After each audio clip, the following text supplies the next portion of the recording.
Quiero darle gracias a ustedes, hermanos, por darme esta oportunidad. Gracias a los que están conectados en este momento por YouTube. Gracias a los que están conectados en este momento por Zoom. Vamos a pedirle al hermano que por favor me habilite la función para compartir pantalla. ¿Ya?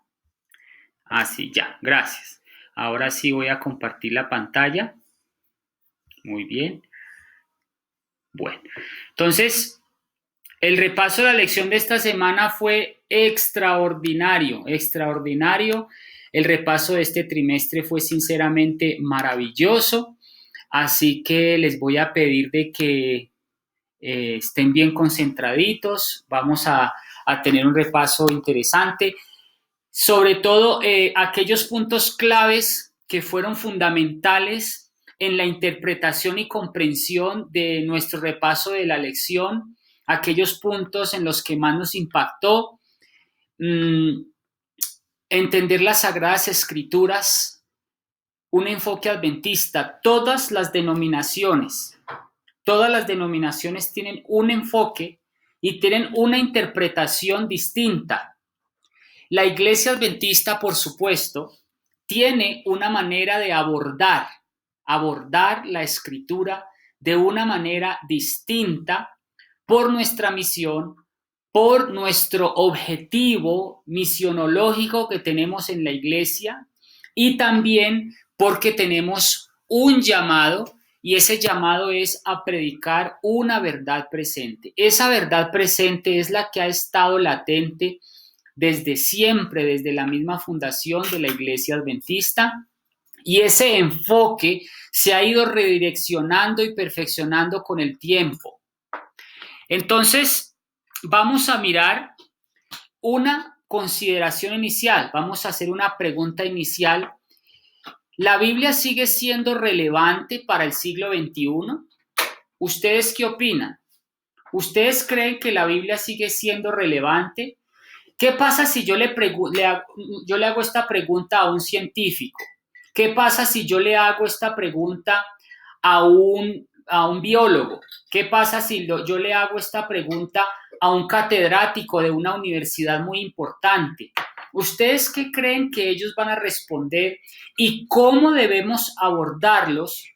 ¿Cómo debemos motivarlos para imponer de alguna manera también nuestra fe y no dejarnos apabullar o no dejarnos desplazar por la autoridad de la Escritura? Voy a pedirle a algunos hermanos que están en este momento en Zoom, si también tienen si pueden hacer sus aportes allí en YouTube, por favor díganos, ¿la Biblia sigue siendo un libro relevante y por qué? Escucho comentarios.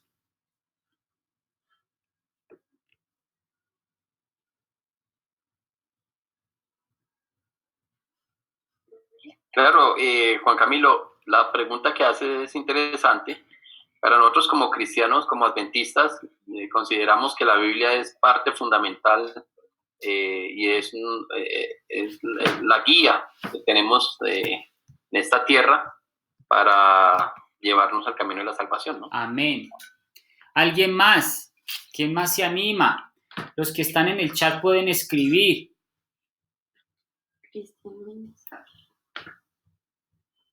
¿Quién más? Por aquí dice, a ver, Cristian Mendizábal dice, la Biblia sigue siendo confiable año tras año, no cambia. Muchas gracias, Cristian. ¿Alguien más? Hermano Camilo. Sí. Soy Claudia. Hola, María. La Biblia para mí es un libro, no es un libro cualquiera porque la Biblia cambia nuestro carácter. Es el único libro que puede cambiar nuestra forma de pensar y nuestra forma de ser. Así es. Muchas gracias, hermana. Bueno, entonces vamos a mirar algunos... Sí, ¿alguien más? Sí.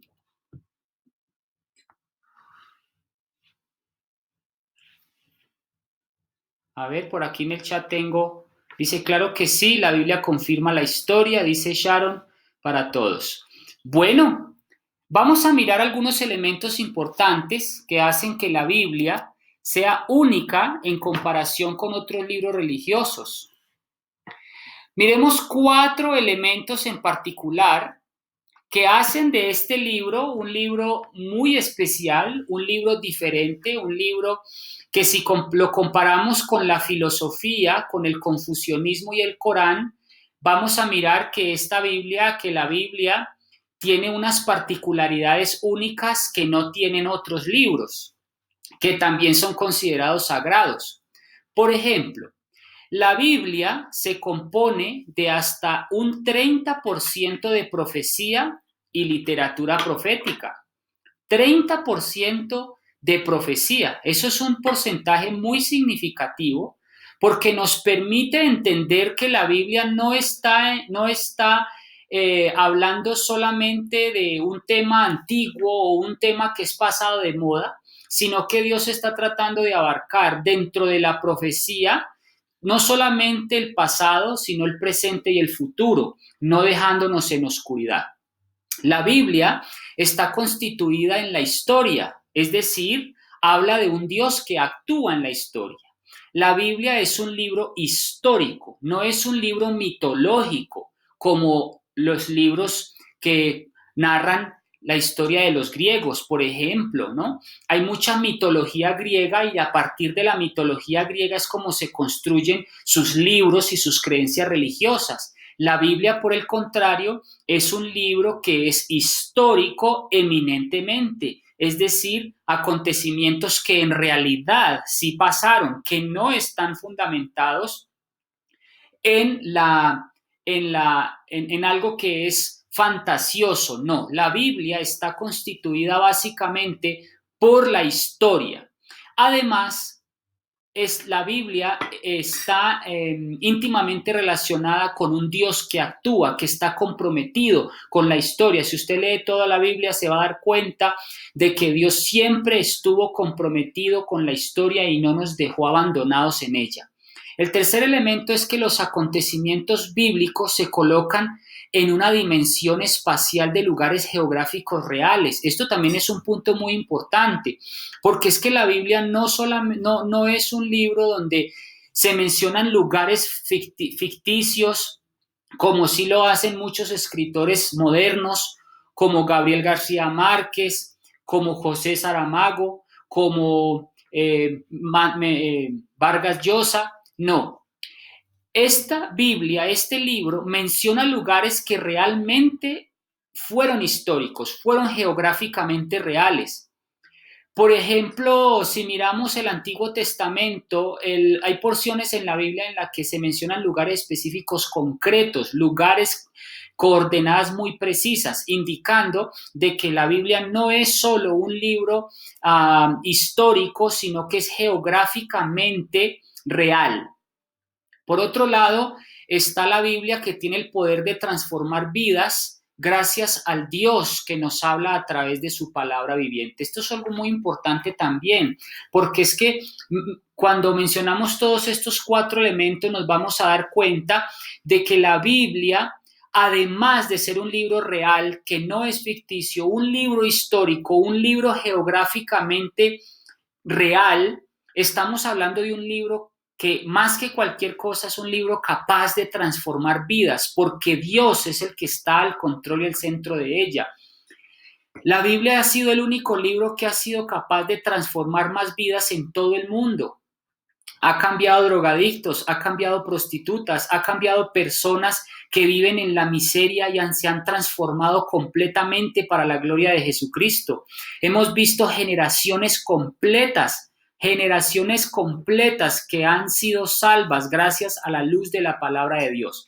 Si miramos desde Génesis desde el mismo comienzo de Adán y Eva, hasta el 2020 han pasado cerca de 5.700 años y en el transcurso de esos siglos son miles y millones los que se han salvado gracias al poder de la esperanza de la palabra de Dios. Esto es un libro transformador, es un libro revolucionario. Ningún libro ha cambiado tantas vidas como lo ha hecho la Biblia, ni siquiera los escritores más famosos que han tenido todos los Nobeles de este mundo. La Biblia ha sido el único libro capaz de transformar tantas vidas en la historia de la humanidad. ¿Quién está detrás de todo esto? El poder de Dios, la revelación de Dios, el misterio de Dios que se mueve en la revelación escrita en su palabra. Bueno, vamos a mirar un poco que la Biblia no es únicamente divina, tampoco es únicamente humana. Y aquí quiero detenerme un poco porque muchas personas tienen la excusa de decir, no, es que la Biblia como fue escrita por hombres no es un libro confiable.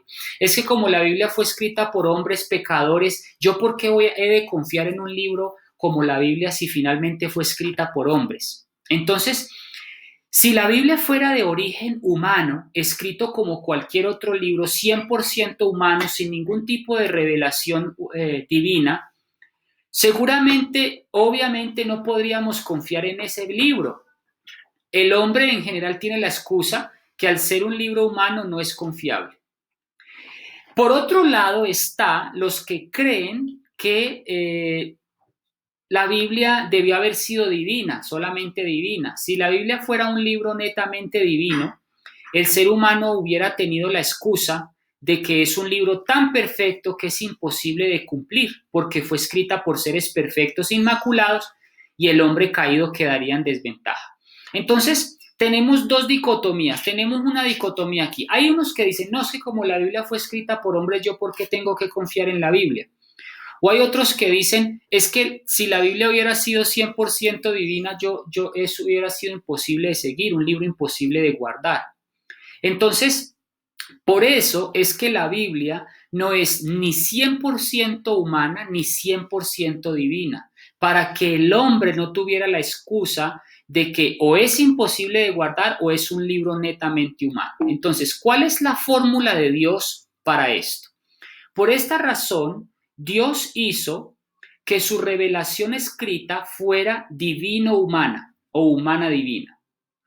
Al ser escrita por hombres como nosotros, nos da la tranquilidad de que fueron justamente hombres como nosotros, falibles, con tentaciones como las tenemos nosotros, con triunfos como nosotros, de seres humanos para seres humanos.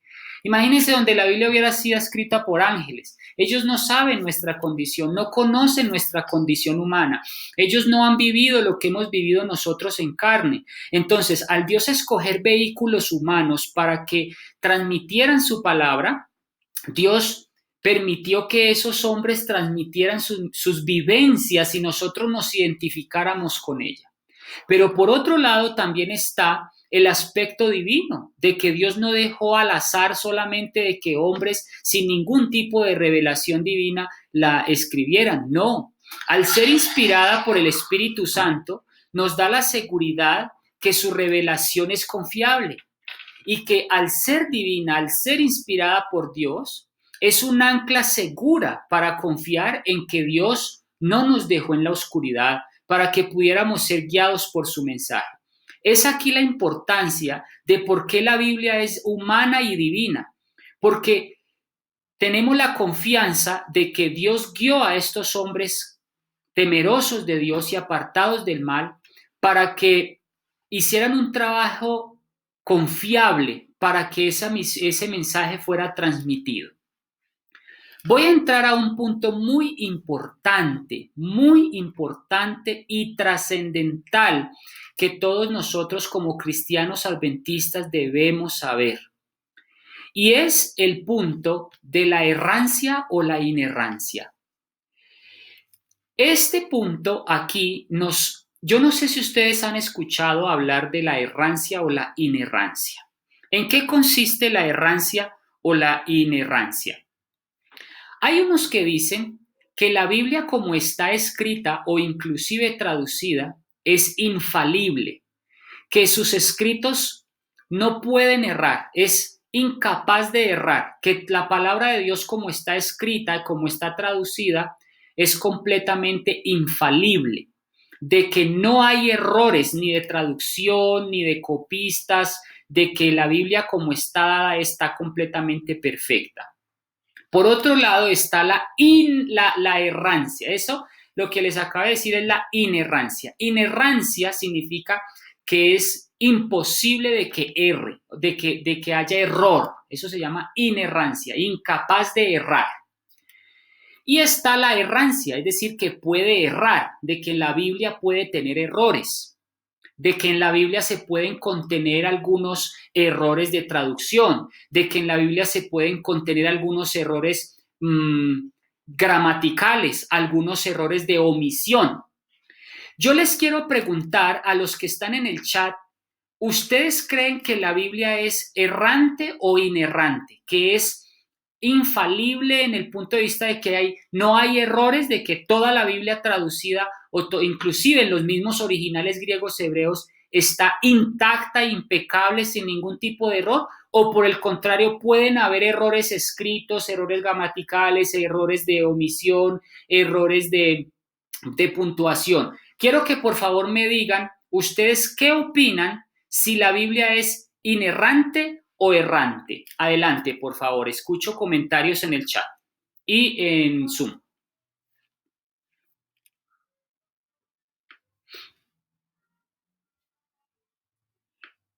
Juanca, yo creo que es, bueno, que sí, que tiene errores algunos. ¿Cómo es? ¿Inerrancia? Sí, es errante. Errante. Bien, Marta Torres dice que es inerrante, dice, los que erramos somos nosotros al tratar de interpretarla de acuerdo a nosotros mismos. Milena dice que es errante. Sharon dice que es errante. ¿Alguien más? Dice Mirta Herrera, sí puede contener errores. Jaylee dice, es errante por errores de traducción, de puntuación, etcétera. Bueno, muy bien, hay un consenso general con respecto a la inerrancia y a la errancia.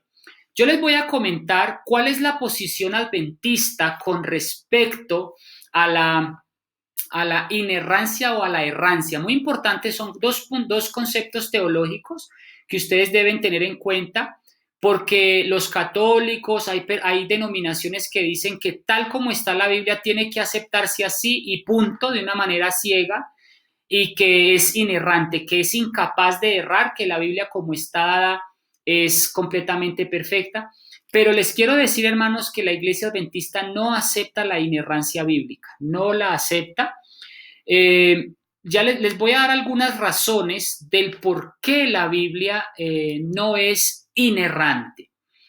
Al ser un libro escrito por hombres como nosotros, somos conscientes que todo esto pudo pasar. Les voy a dar algunas razones de qué fue lo que pudo pasar en el momento de copiar un libro a otro. Primero, los copistas se quedaban dormidos mientras transcribían. Era posible que, como antes no habían fotocopiadoras, ellos copiaban era de mano en mano, de copia en copia, de palabra por palabra. Ellos pasaban muchísimas horas escribiendo. Imagínense ustedes la obra tan magnífica de copiar toda una Biblia a mano y transcribirla, leer página por página a otro libro. Eso era un trabajo muy grande. Entonces es posible que se quedaran dormidos mientras transcribían. Es posible que también se saltaban líneas al escribir, ya que no existían renglones. Ustedes pueden ver ahí en la diapositiva, en la imagen derecha, de que no existen renglones como los tenemos hoy. Ellos escribían derecho y es posible que en una línea ellos pensaban que estaban escribiendo en una línea y de pronto se bajaban y continuaban en la segunda línea sin querer. Entonces es posible que los copistas se saltaran líneas al escribir, ya que no existían renglones.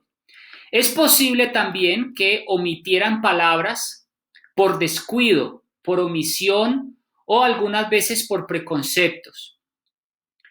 Tanto el griego como el hebreo no tienen signos de puntuación, por lo que escribían de manera corrida. Esto hacía que un texto se uniera con otro. No tenían comas, no tenían puntos, no tenían dos puntos, ni admiración, ni exclamación, ni nada de esto. Entonces ellos al escribir de manera corrida, es posible que al leer, cuando ya se iba a interpretar, se interpretara de diferentes maneras el mismo mensaje. Muchos rollos también o manuscritos se deterioraron con el pasar de los años, lo que hace que solo se conserven porciones incompletas de la Biblia original. Yo les recuerdo de que la Biblia no es como la tenemos hoy, un solo libro perfecto, encuadernadito, no. La Biblia ha sufrido por diferentes cambios, no existe una Biblia completa de tapa a tapa original. Lo que existe es fragmentos, pedazos o rollos, algunos completos, otros incompletos, y esto ha hecho de que se haya deteriorado con el pasar de los años, obviamente la escritura. Ustedes pueden ver en la imagen, les voy a mostrar aquí, este es un texto griego original y aquí ustedes pueden ver huecos en la imagen, pueden ver huecos en la imagen. Esos huecos en la imagen o en el papiro o en el rollo hace de que se pierdan frases, oraciones importantes dentro del versículo. Entonces, bueno, y ahí en ese hueco, ¿qué vamos a hacer? En ese hueco, ese pedazo de manuscrito sin un pedazo, pudo que se haya deteriorado por el hongo, se lo haya comido el comején, el sol, la lluvia, y han quedado huecos. Entonces los traductores tienen un problema, y ahora yo qué pongo en ese hueco. Estoy escribiendo y de repente veo ese hueco, ahora yo qué pongo ahí, cómo lo traduzco. Ahorita les voy a decir qué métodos usaron para ellos hacer una traducción correcta. Aquí pueden ver en la parte de abajo con qué escribían. Esta era la pluma de ellos, era un pedazo de astilla, un pedacito de astilla, y con eso transcribían o escribían. Ese era el lapicero de ellos, ¿no? Digámoslo de alguna manera. Bueno, entonces vamos a continuar. Aquí pueden ver ustedes en qué estado se encontraban los manuscritos, el estado de los manuscritos. Ustedes pueden ver aquí que la Biblia, miren por ejemplo esta de acá en la parte que les estoy indicando.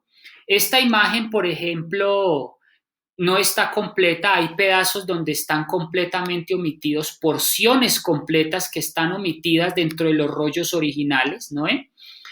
En las márgenes hay porciones completas. Luego, en la segunda imagen, por ejemplo, este fragmento de un papiro original, de un manuscrito genuino griego, ustedes pueden ver de que los eruditos les ha tocado reconstruir muchas veces el texto, tomando porciones aquí, porciones allá. Inclusive hay pedazos de manuscritos del tamaño de una uña. Hay pedazos de manuscritos, pedacitos de papel del tamaño de una uña, y ellos les ha tocado reconstruir. Ahora, ¿cómo reconstruir un texto bíblico íntegro con todos estos pedazos? Entonces aquí ustedes pueden ver otra imagen donde se ven prácticamente fragmentos, completamente pedacitos, prácticamente. Ahora, esto es como ¿cómo es que se llama ese juego? Un rompecabezas, gracias. Eso es como un rompecabezas que a los eruditos, a los escribas, recuerden que escriba significa el que escribe, escribano es el que escribe, o copista es el que copia, ¿no? Entonces, estos copistas, era muy difícil para estos copistas reunir todas estas piezas de rompecabezas y unir un texto. ¿Cómo hacían para unir todas estas piezas y copiarlas de un manuscrito a otro? Entonces, aquí es donde podemos ver de que en su traducción es posible de que hayan habido omisiones, de que falten palabritas de traducción o que falten cositas dentro del texto bíblico. Entonces, por eso, desde el punto de vista gramatical, desde el punto de vista literario, desde el punto de vista del texto como tal, no podemos creer en la inerrancia, porque es posible de que hayan errores dentro de las mismas originales y dentro de las mismas traducciones. Entonces, aquí podemos ver más ejemplos.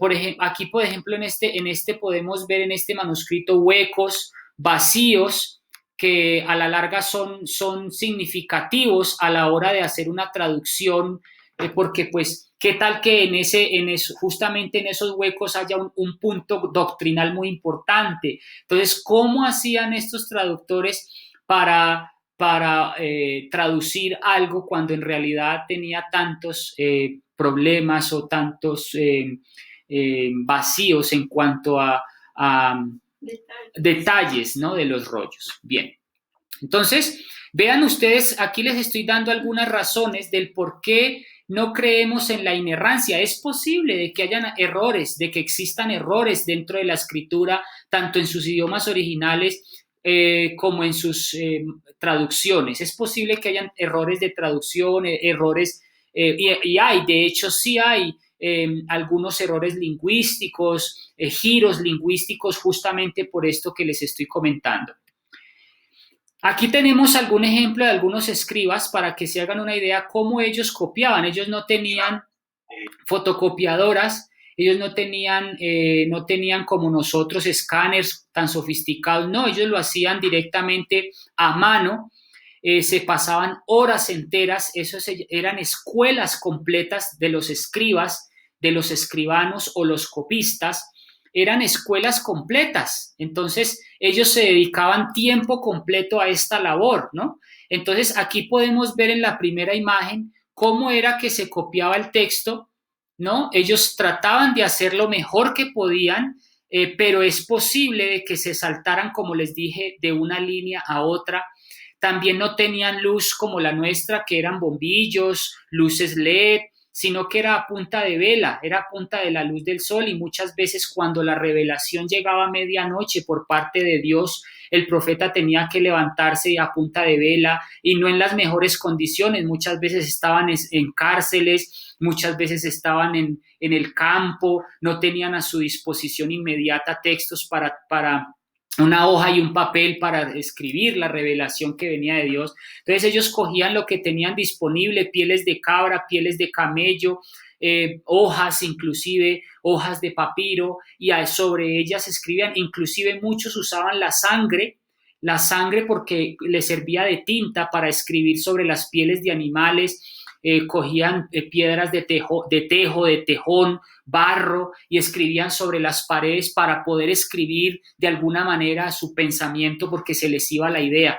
Entonces aquí tenemos que dentro de todas esas copias es posible de que existan errores de traducción, errores copistas, errores gramaticales. Muchos omitían este tipo de pasos porque estaban muy cansados, se quedaban dormidos. Aquí pueden ver en la tercera imagen, en la segunda imagen, la manera en cómo ellos escribían, y en la tercera imagen cómo es que ellos en ese proceso de escritura se quedaban dormidos, y en un texto tan pequeñito, a veces en manuscritos tan pequeños, era lógico que se pudieran saltar, o en su memorización, porque ellos tenían que memorizar, un rabino o una persona dictaba y el otro copiaba, como lo hizo muchas veces Pablo con sus secretarios, ¿no?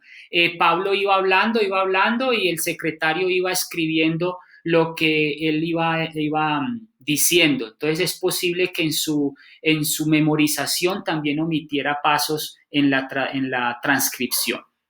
Bueno, todo esto hace que la Biblia pueda contener errores o imprecisiones literarias. Ojo a esto. Pero, aquí viene un gran pero, esto no significa que porque hayan errores literarias, esto no significa que los principios del mensaje hayan llegado hasta nosotros. Y aquí quiero detenerme en algo muy importante.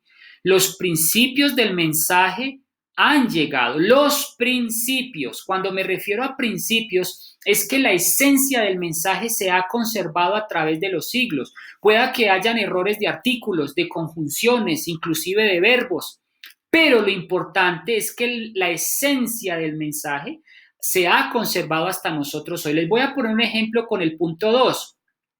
Ahí dice que los principios del mensaje se conservan intactos. Aunque hayan variaciones lingüísticas de estilo o literarias, ejemplo, aunque hayan ciertos giros entre escriba y escriba, se conserva la misma trama. Por ejemplo, tenemos el árbol, tenemos la serpiente, tenemos un diálogo entre la serpiente y Eva, tenemos a Adán y Eva dentro de la trama y tenemos como resultado una caída. Esos son los principios del mensaje que se han conservado hasta el día de hoy. Ahora, que dentro de sus traducciones o sus manuscritos hayan pedazos vacíos o que hayan errores, sí, pero la trama, los principios se han conservado intactos. Sigue estando el árbol, sigue estando la serpiente, sigue estando el diálogo, sigue estando Adán y Eva y da como resultado una caída. Entonces, tenemos los mismos principios. El hilo o la cadena de la redención se conservan a pesar de los errores o imprecisiones o posibles contradicciones entre los mismos copistas. Esto es muy importante que lo sepamos, hermanos. ¿Por qué? Porque a pesar de los errores que puedan contener la Biblia, que es posible que los hayan, pero conservamos las mismas, los principios siguen intactos. Todo esto hace que la Biblia pueda contener errores o imprecisiones, pero también esto no significa que el mensaje haya llegado de generación en generación por más de 5,000 años. Y aquí les digo una cosa, mis amigos, nosotros no estamos seguramente criticando o juzgando el porqué de los errores de la Biblia, pero no estamos reconociendo de que ha llegado hasta nosotros de generación en generación por más de 5,000 años. Damos gracias a Dios que el mensaje que sabemos hoy es el mismo que supo Abraham, Isaac y Jacob, ya que estos lo transmitieron de generación en generación hasta llegar a nosotros en el año 2020. Vamos, estamos hablando de un libro histórico de 5,000 años. Antes lo tenemos en nuestras manos. Antes le damos gracias a Dios de que no se ha perdido del todo. Nosotros hoy en día estamos en una época de opulencia informativa, pero ¿qué hubiera pasado donde no hubiéramos tenido este libro? Yo prefiero tener este libro con errores y con errores literarios, pero tener la historia, tener la trama, lo que pasó y no quedar a oscuras, ¿no? Es un hecho asombroso que Dios haya conservado su mensaje tantos miles de años y no se haya perdido del todo. Y aquí es donde yo les digo, ¿qué es mejor para ustedes? ¿Tener un libro con leves errores literarios o que nunca hubiéramos conocido el mensaje como ha sido preservado hasta el día de hoy?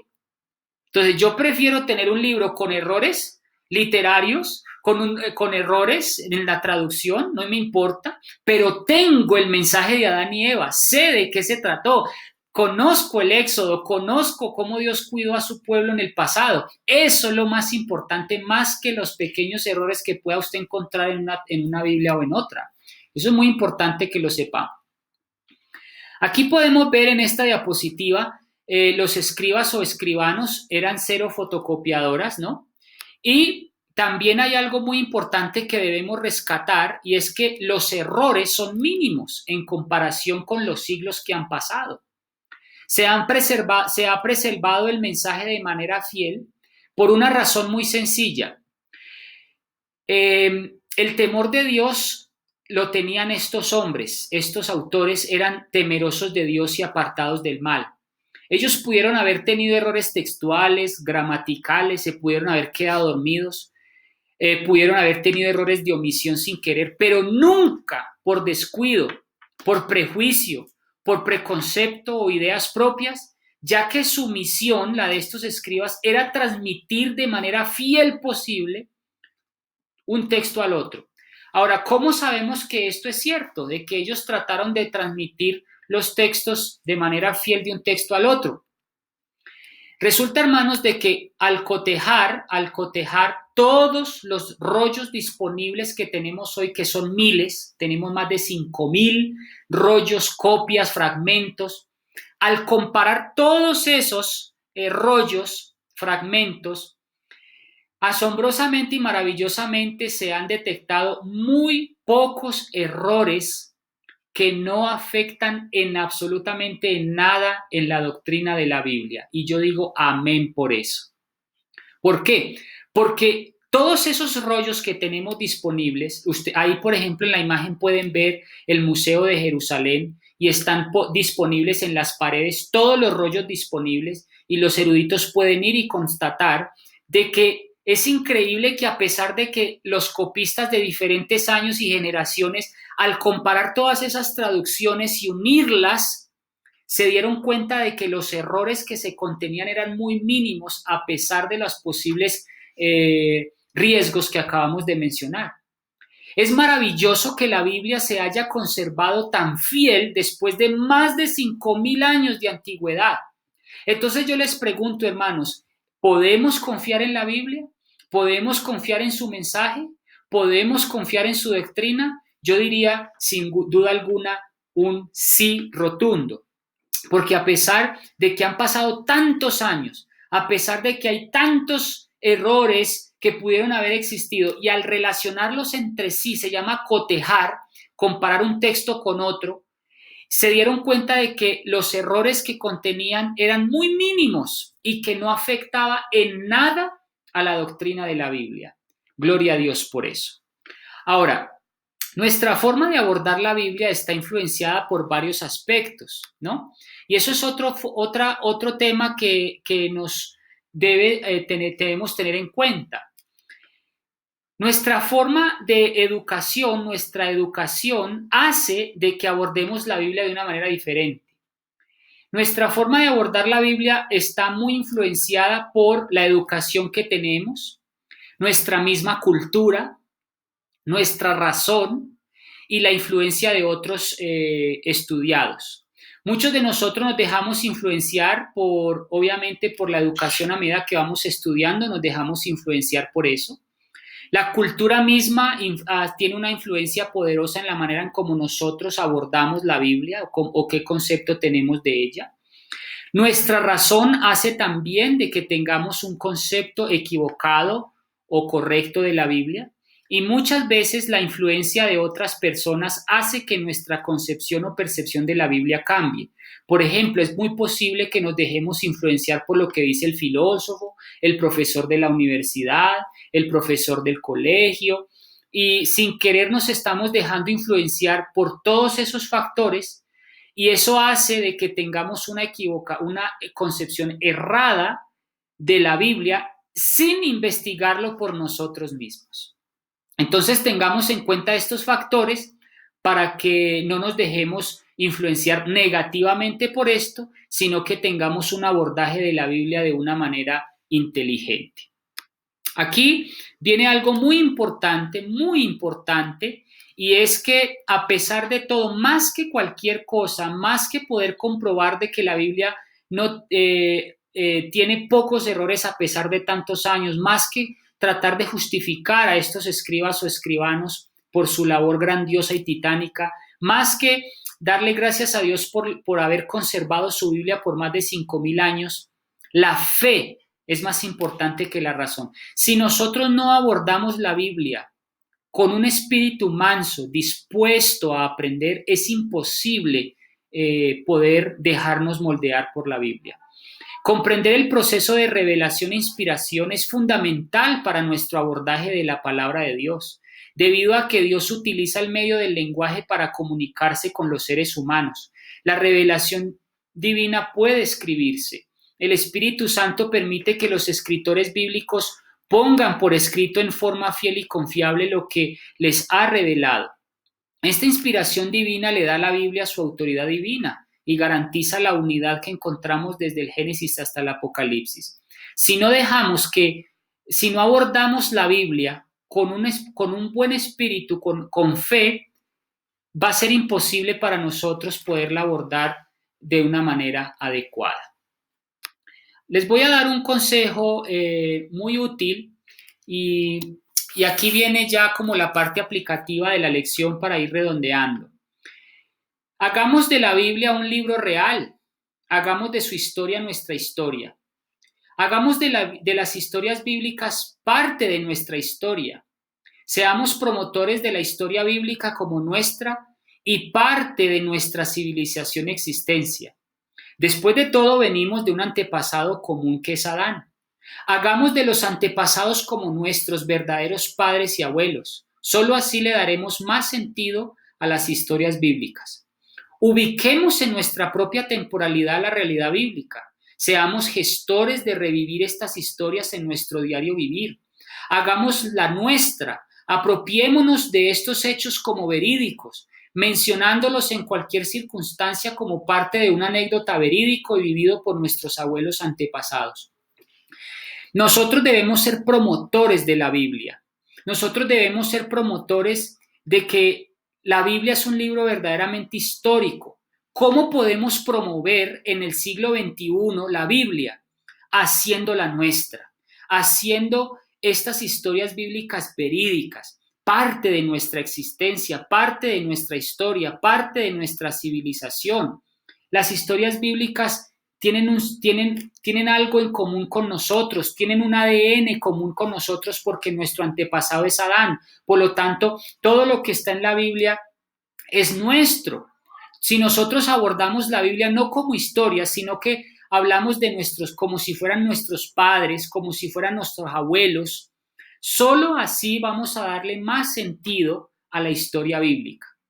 Entonces, cuando estemos en el diario vivir, es una forma de testificar. Si nosotros estamos en una reunión de negocios, mencione a Moisés, mencione a Job, y eso hay una repercusión positiva en el diario vivir de que usted está haciendo y vivenciando la Biblia en el día a día. Usted no es necesario que usted diga, es que en la Biblia dice tal, no, haga la parte de su vida. Por ejemplo, si está en una relación de negocios o está dialogando con sus amigos, dice, miren lo que hizo Moisés. O, por ejemplo, miren el caso de Job. Entonces, traer a colación esos personajes como parte de nuestra historia, como parte de nuestras vivencias diarias, eso crea una mella, eso crea un aspecto positivo en el diario vivir de la Biblia en el siglo XXI. Les voy a contar una anécdota muy lindo, y esto le pasa mucho a los judíos. Cuando un judío le va a hablar a sus hijos, ellos se sientan con ellos a leer la Biblia, pero no como una historiecita o un cuentico. El papá sienta a su niño en sus piernas y le dice, papi o mami o mi amor, ven que te voy a enseñar lo que tu abuelo Noé hizo un día con un gran arca. Fíjense ustedes qué maravilla esta manera de abordar la Biblia con los hijos. Los judíos se sientan con su niño y no le dicen, mírenlo, la historia es la historietica de Noé. No, el judío dice, te voy a enseñar lo que tu abuelo Noé hizo. Aquí hay un sentido de pertenencia, le está dando al niño un sentido de pertenencia y se está apropiando de que Noé es su abuelo, de que Noé es su tatarabuelo. Entonces, cuando el niño va a leer esta historia, la va a hacer como suya, porque no es una historieta, sino algo que en realidad pasó, algo que Noé hizo en realidad y que es su abuelo.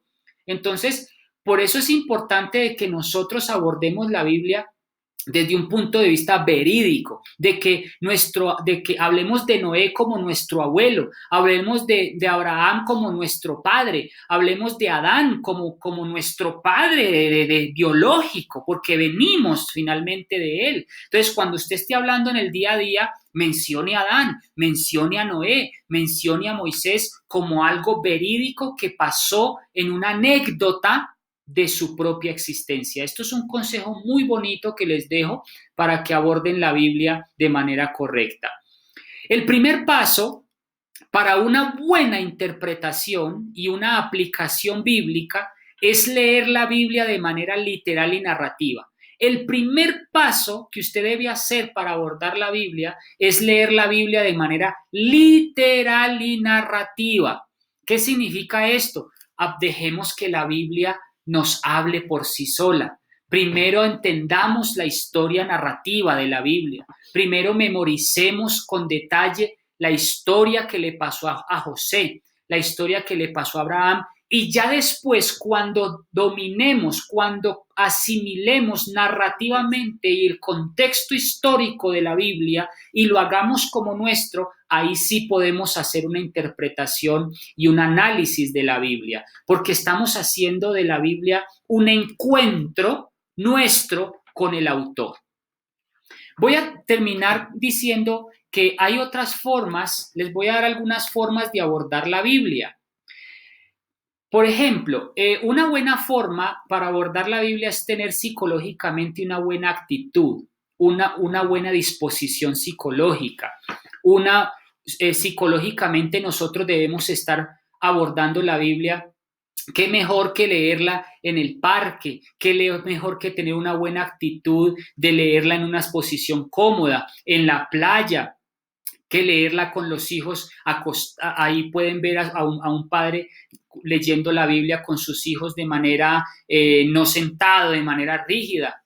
No, siéntanse cómodos, tengan la disposición psicológica de abordar la Biblia de una manera literaria, aborden la Biblia de una manera como si estuviera usted leyendo también un libro de literatura. También se puede abordar por ese medio, leerlo en el parque, leerla acostado, boca arriba, boca abajo, tomándose una buena bebida caliente y mientras va leyendo. Entonces, esa actitud psicológica también es importante, abordar la Biblia desde un punto de vista psicológico, anímicamente, que usted esté bien, que usted esté emocionalmente positivo, porque si usted no aborda como joven, como adulto, como anciano la Biblia desde un punto de vista positivo, psicológicamente positivo, es muy probable que usted no vaya a entender la Biblia. Entonces, qué mejor que leerla en el parque, leerla en un balcón, leerla. Y usted va haciendo de la Biblia un libro agradable, un libro amistoso. También hay muchas traducciones de la Biblia, hay traducción del lenguaje actual, puede leer esa traducción y disfrutar su lectura. Les recomiendo, por ejemplo, para lecturas agradables y al aire libre, la nueva versión internacional, la traducción del lenguaje actual, que son traducciones muy narrativas, muy literarias, que son entretenidas de leer y no son tan complicadas de leer o de entender, porque hay muchos jóvenes que dicen, no, es que yo no leo la Biblia porque es que es muy difícil, no entiendo y habla de vosotros y fuisteis y tal. No, entonces coja una traducción del lenguaje actual. Hay muchas traducciones, hoy ya no hay excusa para leer la Biblia de una manera agradable, en la playa, en el campo, en el parque, etc. Ahora, si te parece aburrida, porque hay muchas personas, ay, no, es que me parece tan aburrida la Biblia, entonces les voy a dar algunos abordajes. Usted puede abordar la Biblia desde muchos aspectos, no tiene que abordarla siempre desde el profético, no tiene que abordarla siempre desde el de Apocalipsis o el de Daniel, no podemos tampoco encerrar la Biblia en que todo es Apocalipsis, eso es falso. No podemos abordar la Biblia de que todo tiene que ser Daniel, tampoco, eso no. Miren todos los géneros literarios que hay en la Biblia. Ustedes, por ejemplo, si no les gusta la profecía o no la entienden, entonces aborden la Biblia desde un punto de vista legislativo. Aquí lo pueden ver. A los que les gustan las leyes, Moisés fue el más grande abogado que existe sobre la tierra, el más grande jurista.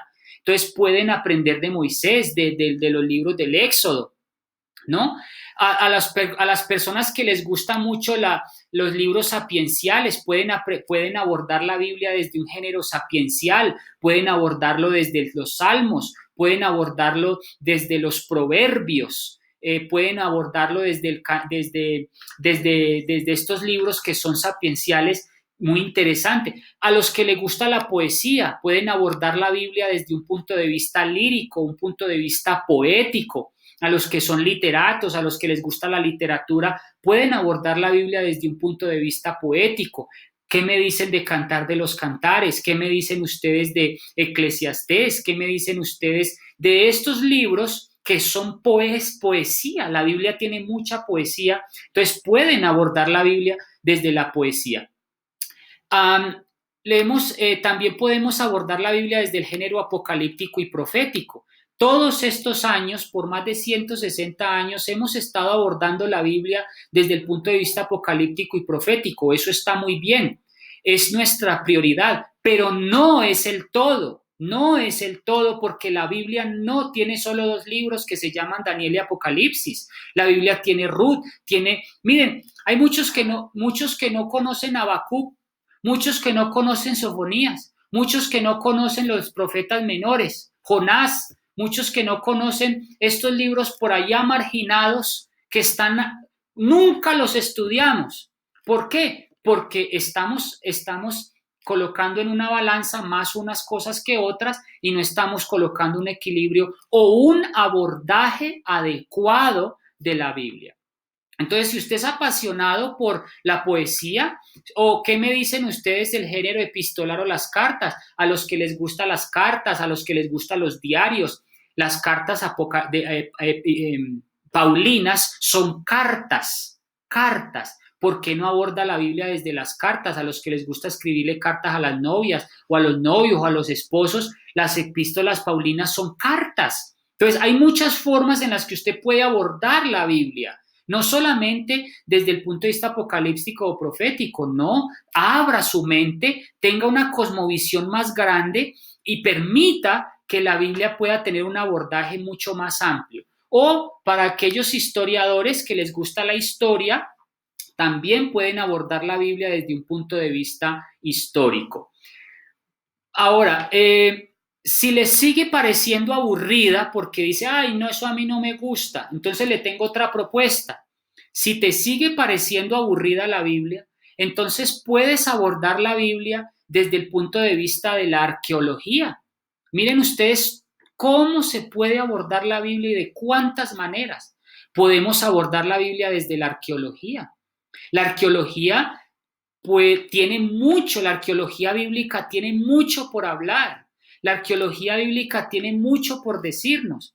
Que no me gusta la arqueología, entonces dedíquese a la paleontología. La paleontología es todo aquello que tiene que ver con los fósiles, con los registros fósiles que me confirman la Biblia de alguna u otra manera. Hoy en día hay paleontólogos adventistas, hay arqueólogos adventistas que han confirmado la fe y que confirman la veracidad de la Biblia. También puedes abordar la Biblia desde la ciencia creacionista.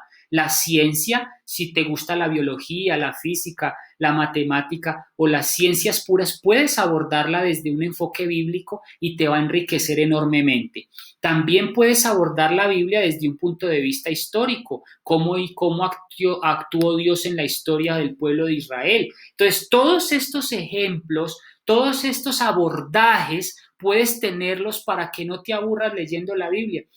Miren, yo les voy a comentar algo que me ocurrió a mí a manera personal.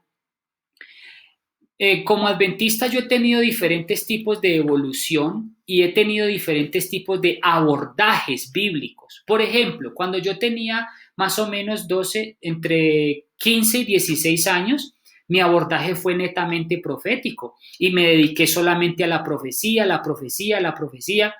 y ya yo dije, no, ya no quiero saber más profecías, yo ya me la sé. Dije un día así, quiero abordar la Biblia ahora desde el punto de vista denominacional o historia denominacional y me abordé la Biblia desde el punto de vista de la historia denominacional. Luego, como a los 23 años, ya dije, no, ya no quiero abordar la Biblia, ya me cansé, digámoslo de alguna manera, ya quiero abordar ahora la Biblia desde un punto de vista literario. Y hoy en día, hoy por hoy, estoy abordando la Biblia desde otros tipos de vista, desde otro punto de vista, que son los idiomas. Ahora, por ejemplo, ¿qué tal si abordamos la Biblia para los apasionados a los idiomas? Sí, fíjense que la Biblia no solamente, miren todas las formas en las que podemos abordar la Biblia.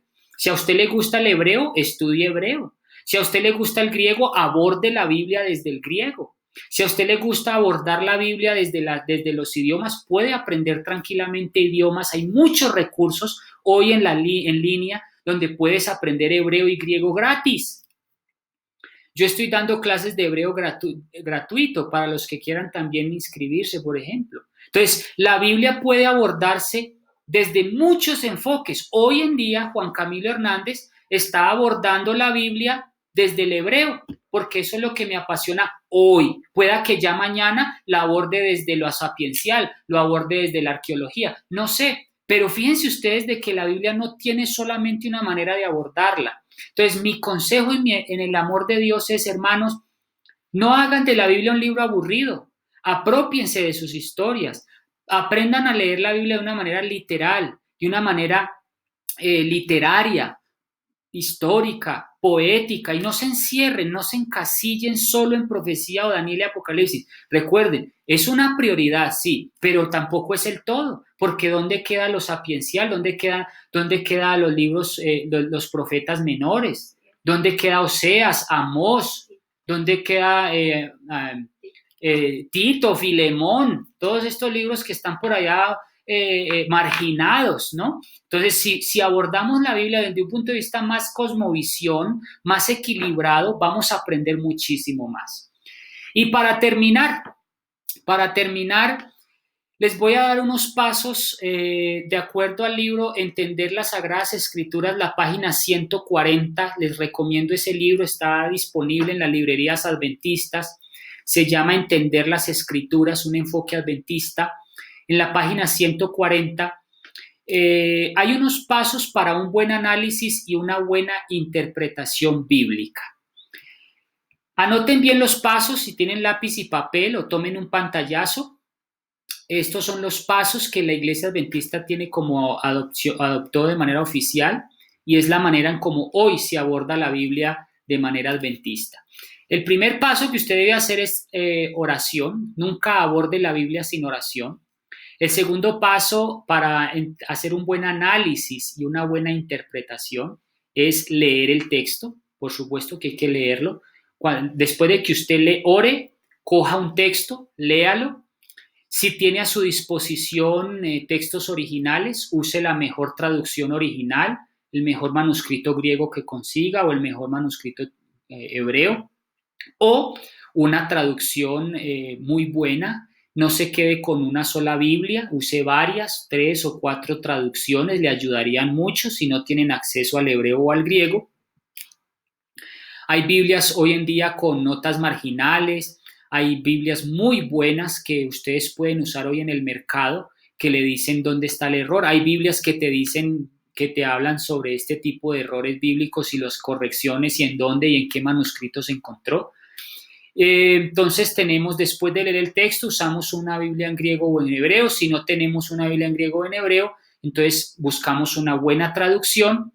Luego de que hagamos una buena traducción, investigamos el contexto. Muy importante que cuando ustedes lean un texto bíblico, siempre aprendan a usar un contexto cultural, un contexto sociocultural, un contexto sociopolítico, un contexto social, en qué situación estaba hablando en ese momento.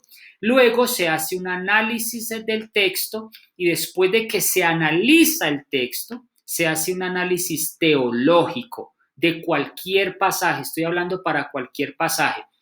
Luego de que haga un análisis teológico, este análisis teológico debe ir en consonancia con todas las doctrinas adventistas y luego de que se hace un análisis teológico, se hace una aplicación. Si usted no hace una aplicación a un texto, no sirve de nada. Debemos aplicar toda interpretación al siglo XXI. ¿Cómo aplico yo Éxodo 15 o Levítico 16 si yo hoy no como conejo, entonces, o grillos? Entonces, ¿cómo aplico eso yo al siglo XXI? ¿Cómo puedo aplicar la palabra de Dios que está escrita en el Antiguo Testamento? ¿Cómo la puedo aplicar hoy en el siglo XXI? Y podemos usar recursos adicionales. Les recomiendo la biblioteca virtual adventista. Pueden usar comentarios bíblicos adventistas, concordancias. En la página de mi canal hay 2 temas que se llaman métodos de interpretación de la Biblia y ahí les doy algunos consejos y alguna bibliografía. Y por último, dedicar tiempo al estudiar la Biblia. Bien, no me queda más que agradecerles. Les voy a pedir que a los que quieran suscribirse a mi canal, están todos bienvenidos. Verdad Presente Revelada la pueden encontrar en YouTube. Pueden suscribirse y ver este mensaje y pueden ver muchos mensajes más y están por listas de reproducción y allí pueden ver los diferentes temas para crecimiento espiritual. Muchísimas gracias. Si tienen alguna pregunta, quedan los micrófonos abiertos, por favor. Muchas gracias, que Dios los bendiga. Mi hermano Juan Camilo, muchas gracias. No sé si hay algún comentario, alguna pregunta para